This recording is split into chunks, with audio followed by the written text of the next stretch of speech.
ऐ दलालों, कभी तुम्हारा मुकाबला कोई मर्द से नहीं हुआ।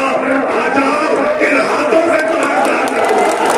मैं उस लीडर के पीछे चलता हूं जो उसे लगता है कि डरो तो अल्लाह से डरो। ना अखिलेश, ना बहन जी, ना सोनिया गांधी, ना मोदी, ना अमित शाह, सब चूड़ी में कुचल के रखेंगे। जुल्म और सितम करने वाले नजर नहीं आएंगे। वहां पे मजलिस का हाथ है जो जालिम के गिरफ्तार को पकड़कर उसको जमीन की धूल लगाता है। ये भाजपा के बीएसपी के दल्ले, ये कांग्रेस के दलाल आकर ये कहते हैं अगर मजलिस को वोट दोगे तो बीजेपी आ जाएगी और हमारे लोग खौफजदा होकर उनको वोट देते हैं। ये बात सही है या नहीं? सही है, सही है, सही है। हमें डराया जाता है तो मेरी सवाल का जवाब दो। मेरी तरबियत मेरी मां ने ये की कि इस दुनिया में अगर तुम्हें डरना है, किसी से खौफ खाना है तो अल्लाह से खौफ खाना है। और ये कौन से मुसलमान आ गए जो बीजेपी से डर रहे हैं? ये कौन से मुसलमान आ गए जो बीजेपी से डर रहे हैं? क्या हमारी तरबियत तालीम क्या अमित शाह से डरने की है? क्या मोदी से डरने की है? क्या योगी से डरने की है? हम डरेंगे, खौफजदा होंगे तो सिर्फ अल्लाह से होंगे। और जब मैं ये कहता हूं तो मैं बीजेपी का एजेंट हूं। क्या उसने बात की जब उसको आपके हुक्म इलाही की फिक्र नहीं तो आप उसके लिए बेचैन क्यों? तो आप उसके लिए बेचैन क्यों? सवाल है मेरा, मेरे बुजुर्गों, समझाओ मुझे, बताओ मुझे, सिखाओ मुझे। मुझे तो ये पता है, मेरा दिल रोता है कि जब मेरे हुक्म इलाही में तब्दीली की गई, ना अखिलेश, ना सोनिया गांधी, ना राहुल गांधी, ना बहन जी, सब गूंगे बन के बैठे थे। एक ही मर्द मुजाहिद उठा, उन वक्त के फिरौनों के आंखों में आके डालकर उनके गिरबानों को पकड़कर आपकी बात की तो बारिश सत्य हुई। मुबारक हो आपको, वाह मुबारक हो आपको, जिसको आपने अपने वोटों की भीख से नवाजा, जिनको आपने मुख्यमंत्री बनाया। वो मुलायम ने पार्लियामेंट में उठ के ये कहा कि मोदी जी मेरी शुभकामनाएं है कि आप प्रधानमंत्री बने और हम बीजेपी के एजेंट।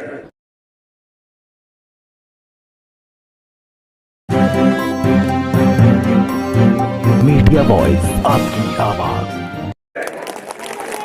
अरे यहाँ पे मेरे बुजुर्गों, मेरे नौजवानों, मैं आपसे सीखने आया हूं, आपसे समझने आया हूं। क्या हमारी जब शरीयत पे दखलंदाजी की गई, क्या आपने उस मंजर को नहीं देखा? आपने उस ऐवान पार्लियामेंट में नहीं देखा कि किस तरीके से हमारी शरीयत को तार-तार करने की कोशिश की गई है? यहाँ पे उलमा इकराम मौजूद है, बड़े लोग मौजूद है। अरे मैं गलत हूं तो मुझे रोक दीजिए। शरीयत क्या है नौजवानों? शरीयत हमारे लिए अल्लाह का हुक्म है। शरीयत हमें यह बताती है कि हमारे जीने का तरीका क्या हो। शरीयत हमें यह बताती है कि हमारे हालात क्या हो। शरीयत हमें यह बताती है हमारे वादे की फरमाबरदारी करे।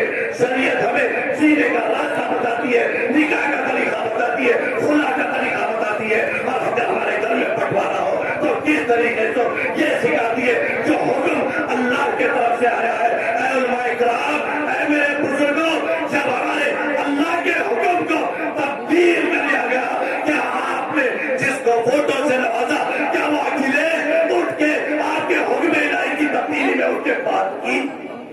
क्या उसने बात की? जब उसको आपके हुक्म इलाही की फिक्र नहीं तो आप उसके लिए बेचैन क्यों? तो आप उसके लिए बेचैन क्यों? सवाल है मेरा, मेरे बुजुर्गों, समझाओ मुझे, बताओ मुझे, सिखाओ मुझे। मुझे तो ये पता है, मेरा दिल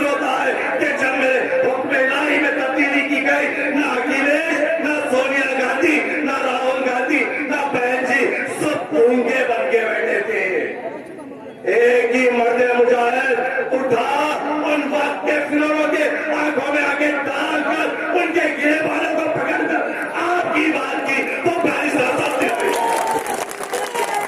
और जब हम उनका चेहरा लेके आपके दरमियान में आते हैं तो हम बीजेपी के एजेंट हैं, हम वोट कटुआ है, हम मुसलमानों को तकसीम करने की बात करते हैं। अरे मजलिस के स्टेज से सिर्फ बात होती है तो इत्तेहाद की बात होती है, और जब मैं इत्तेहाद की बात करता हूं तो मैं बीजेपी का एजेंट कैसे? समझाओ मुझे। जब मैं इत्तेफाक की बात करता हूं और ये कहता हूं ऐ मुसलमानों इत्तेफाक में आ जाओ, इत्तेहाद में आ जाओ, तो मैं बीजेपी का एजेंट कैसे हुआ? जब मैं ये कहता हूं ऐ मुसलमानों छोड़ो इन दरियों को, अपनी सियासी जमात को मजबूत करो, तो मैं बीजेपी का एजेंट कैसा होता हूं? जब मैं ये कहता हूं ऐ मुसलमानों हमने कईयों को ताकत बख्शी, अब वक्त है अपने आप को ताकत बख्शने का, तो मैं बीजेपी का एजेंट कैसा होता हूं? अरे दरियों, और ये लोग आकर हम पर इल्जाम लगाते हैं, कहते हैं ऐ उलमाए किराम मैं आपकी मदद चाहता हूं, ऐ बुजुर्गों मैं आपकी मदद चाहता हूं। आपके दरमियान में ये एसपी के दल्ले, ये भाजपा के बीएसपी के दल्ले, ये कांग्रेस के दलाल आकर ये कहते हैं अगर कांग्रेस को वोट दोगे तो बीजेपी आ जाएगी, और हमारे लोग खौफजदा होकर उनको वोट देते हैं। ये बात सही है या नहीं? सही है, सही है, सही है। हमें डराया जाता है, तो मेरी सवाल का जवाब दो। मेरी तरबियत मेरी मां ने ये की कि इस दुनिया में अगर तुम्हें डरना है, किसी से खौफ करना है, तो अल्लाह से खौफ करना है। और ये कौन से मुसलमान आ गए जो बीजेपी से डर रहे हैं? ये कौन से मुसलमान आ गए जो बीजेपी से डर रहे हैं? क्या हमारी तरबियत तालीम क्या अमित शाह से डरने की है?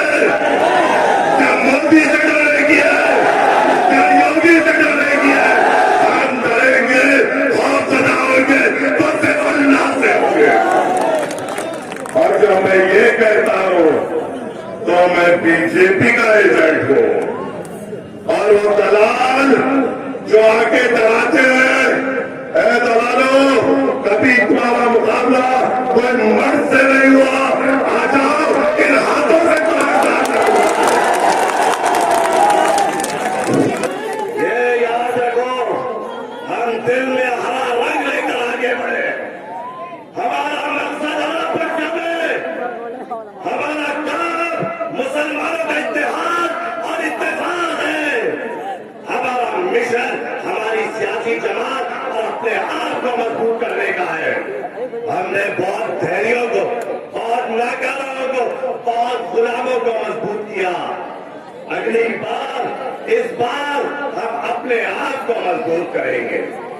जब मैं अपने आप को मजबूत करने की बात कहता हूं तो मैं बीजेपी का एजेंट, और ये जो गुलाम, जो अखिलेश के गुलाम, जो बहन जी के गुलाम, जो सोनिया गांधी के नाकारे गुलाम, जो कभी आपकी हमारी बात नहीं करते, ये हमारे लीडर हो जाते हैं। वाह! ऐ मेरे बुजुर्गों, ऐ मेरे उलमाए किराम, हमें रास्ता बताइए। अगर मेरी बात में गलत है तो उठ के रोक दीजिए, अगर बात में सच्चाई है तो हमारे लिए दुआ करिए और हमारे साथ रहिए। इंशाअल्लाह ताला हम एक नया पैगाम लिखेंगे।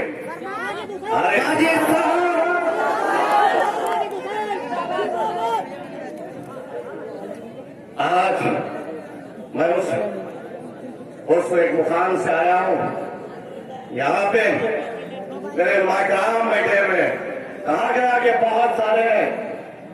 मैं आपके कदमों में बैठकर सीखने आया हूं। मुझे ये बताते हैं, जब यूपी के कई इलाकों में फिरता हूं तो ये कहते हैं, अरे माजिद, अगर तुम्हारे 20 से 25 अगर विधायक भी जीत जाएंगे तो क्या होगा? ऐ मेरे उलमाए कराम, ऐ मेरे बुजुर्गों, मुझे ये तो बताओ, क्या इस्लामी तारीख क्या कभी तादाद में थी?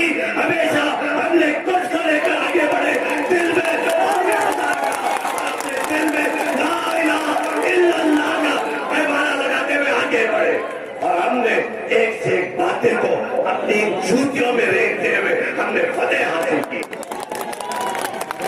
तो चंद को भेजना है, तो चंद को भेजना है जो सहवान में जाके ये कहे कि मेरे मुसलमानों का क्या। तो चंद को भेजना है, शेरों को भेजना है और ऐसे मर्द मुजाहिदों को भेजना है। बैठ जाइए, अभी कुछ नहीं है, सब यहीं पे बैठा देंगे। जब आएंगे शेर की दहाड़ बहुत दूर से सुनाई देती है।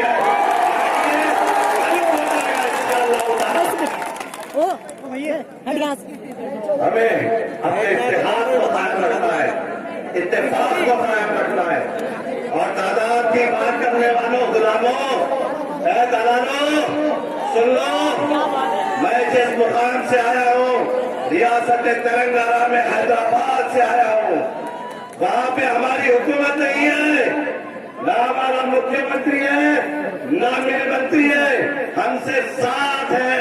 और जब साथ अकबरुद्दीन अवैसी साहब की क़यादत में उठते हैं तो वक्त का चीफ मिनिस्टर भी उठता है। मैं उस मुकाम से आया हूँ जहाँ पे हम सरकार नहीं है, ना हमारी हुकूमत है, सिर्फ साथ है। मगर वहाँ पे तेलंगाना के हर जिले में एक माइनॉरिटी रेसिडेंशियल स्कूल है जहाँ पे मुसलमान बच्चों को केजी से लेकर 10 स्टैंडर्ड तक फ्री में तालीम, किताबात, स्कूल का ड्रेस, रहना और खाना हुकूमत देती है। आपने तो हुक्मरानों को बनाया है, क्या इस जिले में वो सहूलत है? इसलिए कहता हूँ तादाद मायने नहीं रखती, दिल में जज्बा होना और कौम से माफर मायने रखती है। मैं उस मुकाम से आया हूँ जहाँ पे हमारे सिर्फ 7 विधायक हैं, मगर जहाँ मुसलमान घर में कोई गरीब बच्ची की शादी होती है तो हुकूमत के तरफ से उस मुसलमान बच्ची के घर को 1.25 लाख रुपए हुकूमत देती है। क्या आपने तो मुख्यमंत्रियां बनाए हैं, मंत्री बनाए हैं, क्या ये सहूलत हमारे मुसलमानों को है? किन गुलामों को चुनकर लाए हो मेरे भाई, किन बेबस लीडरों को बनाए हो? हमारी कौम बहादुरों की है और बहादुरों की ताकत सिर्फ एक बहादुर कर सकता है, खुदा नहीं। तुम बहादुर हो, हम बहादुर है, हमारी तारीख हमें बहादुर के पैमाने बताती है, ऐसे बनाती है। तो गुलामों को मत बनाओ, बहादुर को चुनो। अरे मैं उस मुकाम से आया हूं जहां पे सिर्फ 7 आपने तो मुख्यमंत्री बनाया, मंत्री बनाया, मगर वहां पे हमारी बेवा बहन को 3000 रुपए की माहाना पेंशन है। यहाँ की तरह नहीं, घूस खिलाओ, वो लाइन में ठहरो, ये लाइन में ठहरो, वो दलाल को पैसे दो, ये दलाल को पैसे दो। हैदराबादों में दलालों की हिम्मत नहीं, जूता निकालकर मार दिए मैंने देखा। वहां पे जुल्म सितम करने वाले नजर नहीं आएंगे, वहां पे मजलिस का हाथ है जो जालिम के गिरफ्तार को पकड़कर उसको जमीन की धूल जगाता है।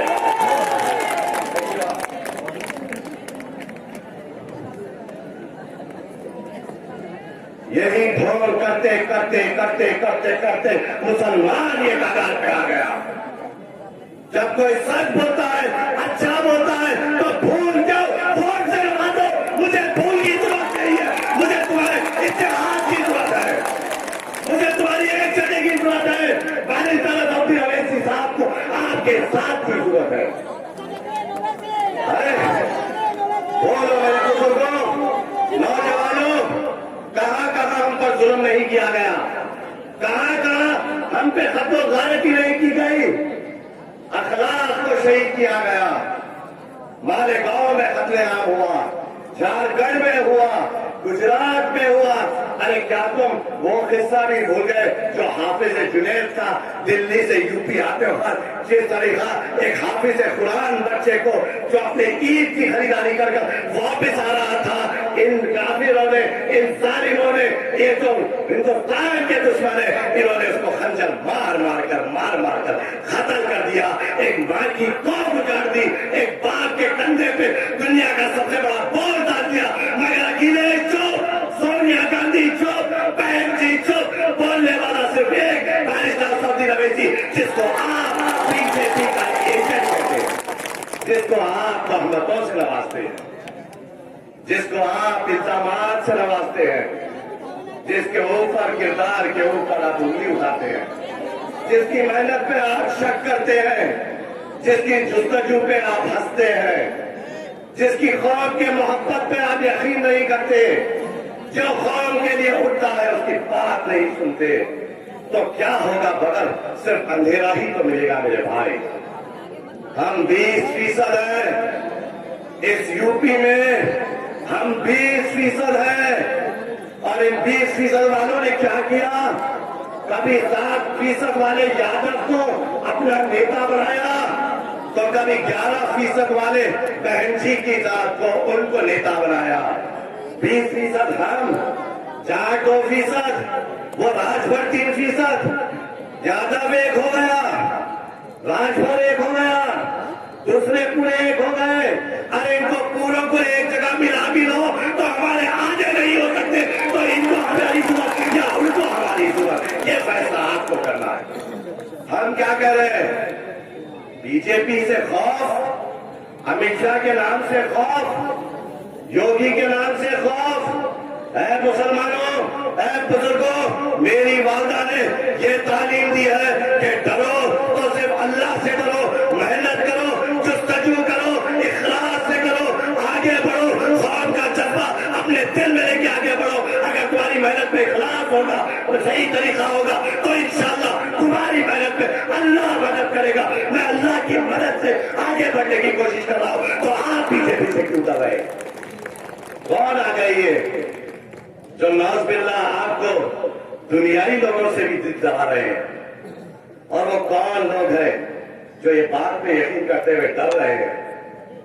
मेरे उलमाए कराम ने, मेरे उस्तादों ने, मेरे मौलवी साहबों ने मुझे तो सिर्फ एक ही से डरना बताया, और इंशाअल्लाह मरे दम तक सिर्फ अल्लाह से डरूंगा, चाहे कोई भी हो।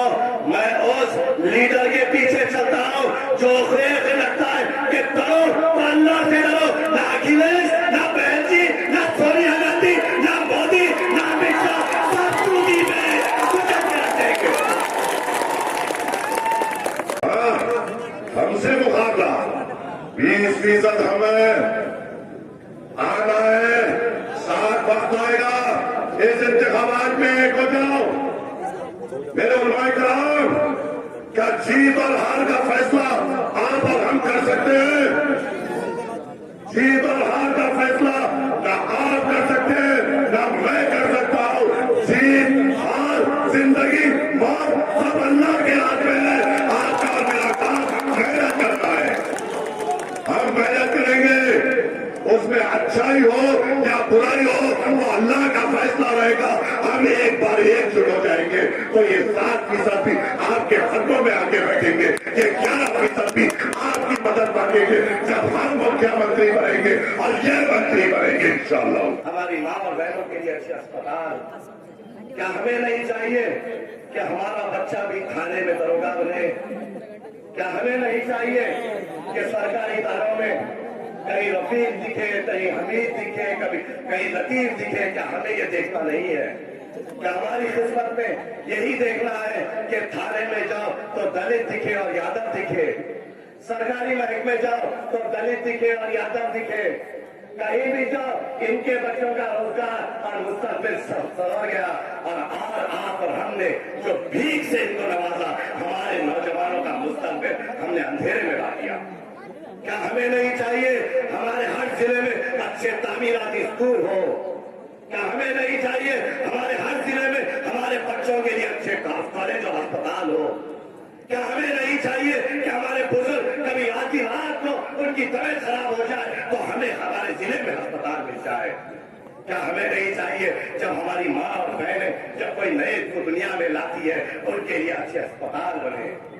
क्या हमें नहीं चाहिए हमारे छोटे बच्चों के लिए जो इलाज के लिए अच्छे दवाखाने बने? क्या हमें नहीं चाहिए कि हमारी भी जिंदगियों में खुशहाली हो? क्या हमें नहीं चाहिए हमारे मदरसे महफूज रहे? क्या हमें ये नहीं चाहिए कि हमारे मसाजिद महफूज रहे? क्या हमें ये नहीं चाहिए कि जब हमारा बच्चा कहीं जाए तो उसकी जिंदगी की हिफाजत हो? क्या हमें ये भी नहीं चाहिए कि हम आराम से इस मुल्क के जवाइजर शहरी बनकर इस मुल्क को मजबूत करते हुए आगे बढ़े? हम अपने आप की बात करें।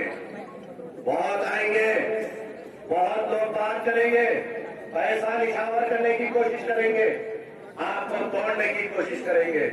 ऐ मेरे मुसलमानों, एक बार करवट ले लो, एक बार करवट ले लो, एक बार अपने आप के लिए करवट ले लो, एक बार अपनी पीठ इन नाली हासिल जमातों को बता दो, एक बार अपना वोट अपने आप के लिए इस्तेमाल करो, एक बार अपना वोट अपने नौजवानों के रोजगार के लिए इस्तेमाल करो। अरे कुछ हो ना हो, कुछ ऐसे तो जाएंगे जो साहिबान में चाहे योगी हो चाहे अखिलेश हो उठकर ये तो बोलेंगे कि मेरे मुसलमानों का क्या, मेरे बुजुर्गों का क्या, मेरे नौकरियों का क्या? आपने इतने सालों से उस ऐवान असेंबली में कितनों को ही भेजा, क्या एक बता सकते हैं जिसने उठकर कहा मेरे मुसलमानों का क्या? बता सकते हैं? क्या एक ने भी उठकर कहा मेरे मुसलमान इलाकों में अच्छे अस्पताल बना दो? फिर किसको वोट डाल रहे हैं? और जब हम आगे इत्तेहाद की बात करते हैं तो हम बीजेपी के हैं। ये मुझ पर इल्जाम नहीं लगा रहे हैं मुसलमानों, ये मुझ पर इल्जाम नहीं निकाल रहे।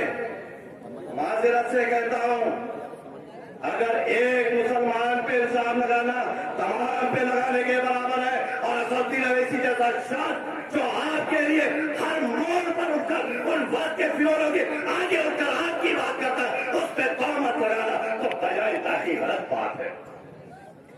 हर मोड़ पे उन्होंने आपका साथ दिया, हर मसले पे वो आपके लिए उठ के बात करते हैं।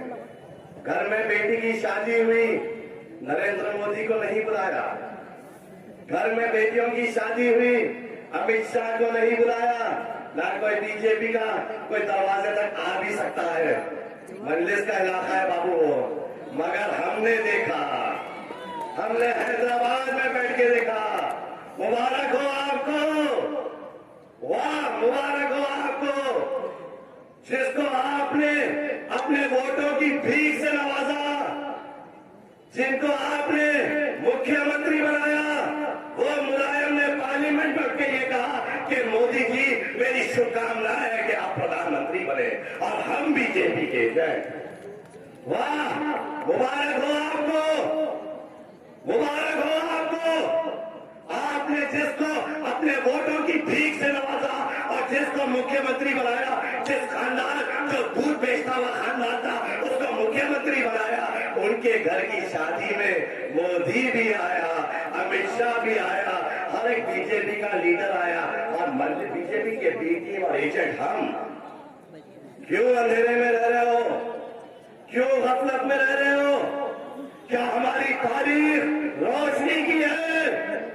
हमारी तारीख जो हमारे अबू अजदाद ने हमें बताई है कि ये है कि इत्तेहाद से रहो, इत्तेफाक से रहो, एकजुट हो और जालिमों का मुकाबला करो। तुम क्यों अंधेरियों के सामने झुक रहे हो, क्यों झुक रहे हो?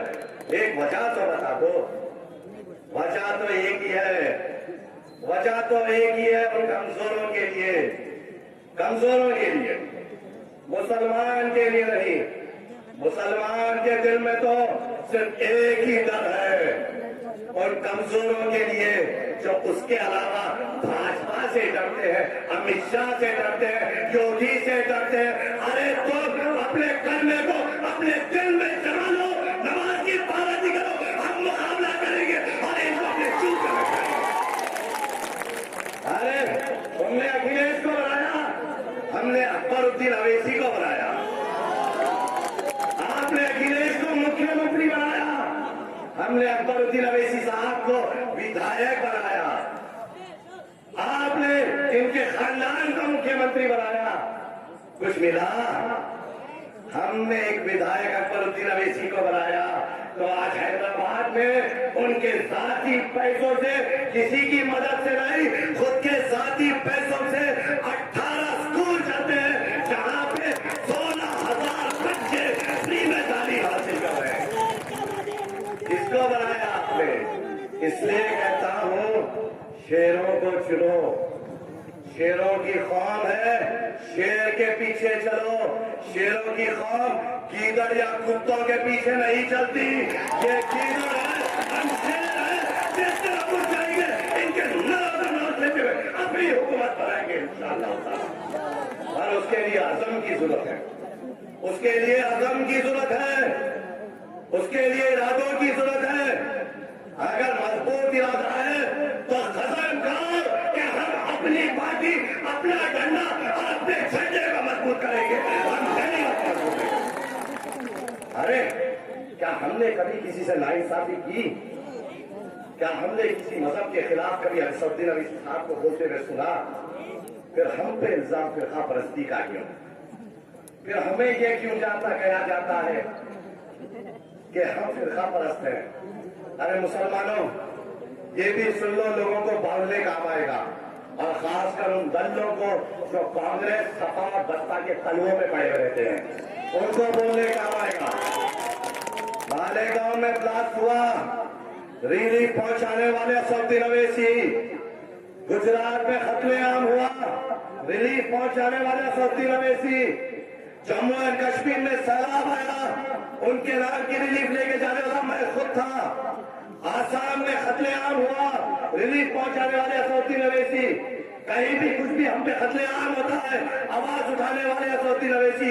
ऐ धैर्यों, ऐ दलालों, ऐ कमजोरों, ऐ गुलामों, ये भी सुन लो, उत्तराखंड में जब हमारे हिंदू भाइयों पे सैलाब की आफत आई थी, तो 2 करोड़ की इमदाद पहुंचाने वाले असदुद्दीन अवैसी। हम फिरका परस्त, हम फिरका परस्त। ऐ गुलामों, ए नानिहा सेकुलर जमातों, अब वक्त आया है, हमें एकजुट होना है। चाहे कोई कुछ भी बोले, हमें एकजुट होना है, इत्तेहाद में आना है, इत्तेफाक में आना है। हारे कोई भी, जीते कोई भी, हमें क्या फर्क, हम मजबूत करेंगे तो हर ताकत को मजबूत करेंगे, हम मजबूत करेंगे तो अपने हाथ का मजबूत करेंगे, हम मजबूत करेंगे तो अपनी हाथ को मजबूत करेंगे। और जब हम इत्तेहाद में आ जाएंगे तो ये 7% भी आपके पीछे, ये 11% भी आपके पीछे।